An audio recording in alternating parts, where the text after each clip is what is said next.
Today is the seventh Sunday of Ordinary Time.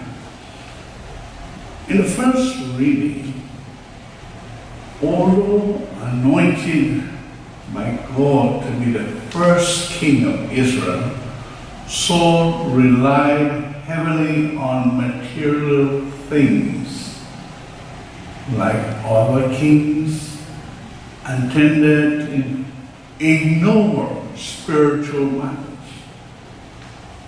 The king of Israel was supposed to trust God completely and to do the will of God regardless of what he personally thought of the course of action.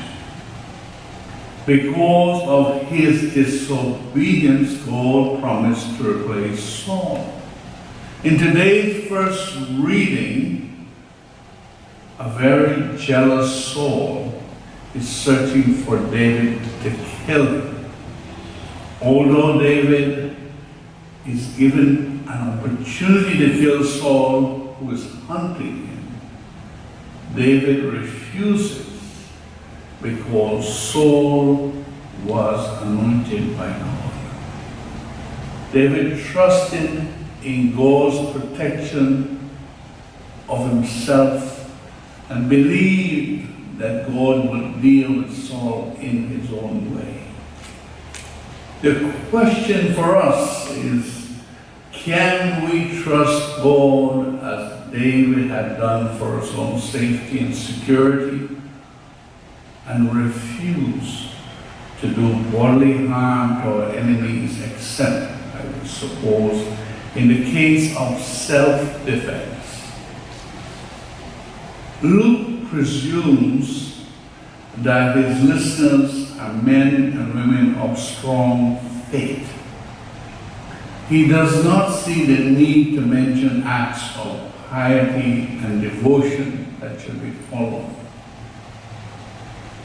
We're told that it's easy to love those who reciprocate our kindness. Luke forces on Jesus' demand to love, especially towards people we dislike. I want you to think of who are the people you dislike. Jesus' teaching on love of enemies is not just a philosophical or theological idea.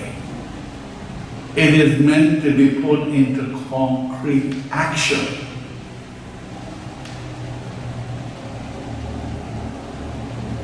It goes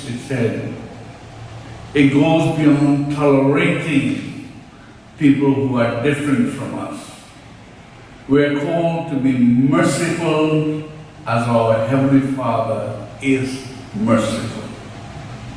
Mercy is kindness bestowed on someone who has not yet shown any sign of conversion. God's mercy to us and the whole world was his passion, his death.